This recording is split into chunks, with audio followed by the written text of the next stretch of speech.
Interesting. Did you notice last game Woody threw Vinny out as a winger when all that stuff was going on? There was a point they had on the ice. Costin McLeod, Vinny, Nurse Cece on the back end.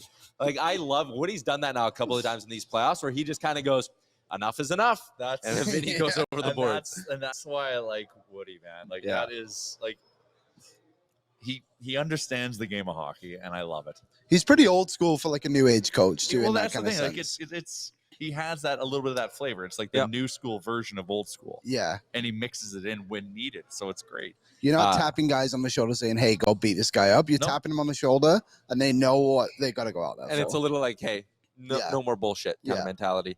Someone said if they start that fourth line, Vegas, you go McDavid, Draisaitl, load up the big guns and work them, try to score.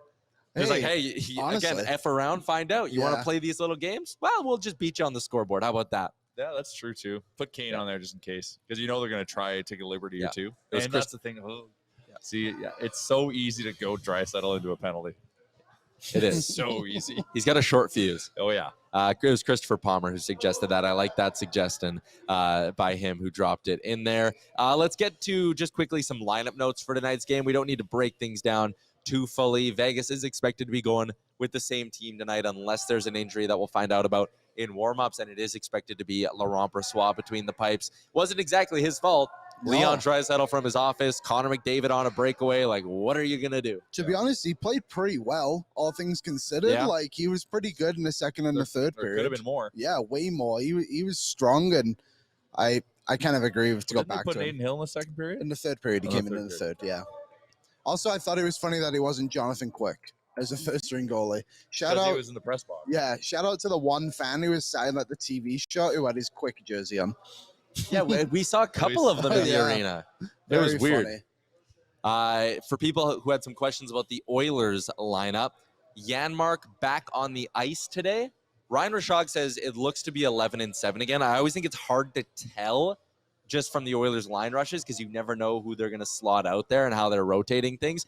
If Janmark is good, I don't take Derek Ryan out again. No. I mean, I know he was sick or whatever, which is why he came out, but like, I'm not healthying Derek Ryan. I want Klim Kostin in. He got to lead the stretch today, got some stick taps because of those 2 big block shots he had in game 2, which were awesome. Like, the cool part about being at the game is you can pick up on like little nuances. He blocked those 2 shots and the whole bench was standing up. It was 5-0 or 5-1 at that point, and he came and he was getting head taps and everyone was banging their sticks on the ice. I'm not taking Klim out, not taking Derek Ryan out. The rest are all obviously not coming out. So Janmark just has to, well, this is the obvious, just be feeling really good. Yeah, like I almost got to be healthy. Like, even if he's past concussion protocol and he tells you he's good and the doctors say he's good, I'm tempted to leave him out for a game and just say, I would too. We'll come back to you when we need you, sort of thing. Just because of the potential physical response, you probably want to keep Vinny in. That's the question now, isn't it? If Janmark's healthy for game 4, do you take out Broberg or Desharnais? I after what happened last game, I would take out Broberg. I think I would too.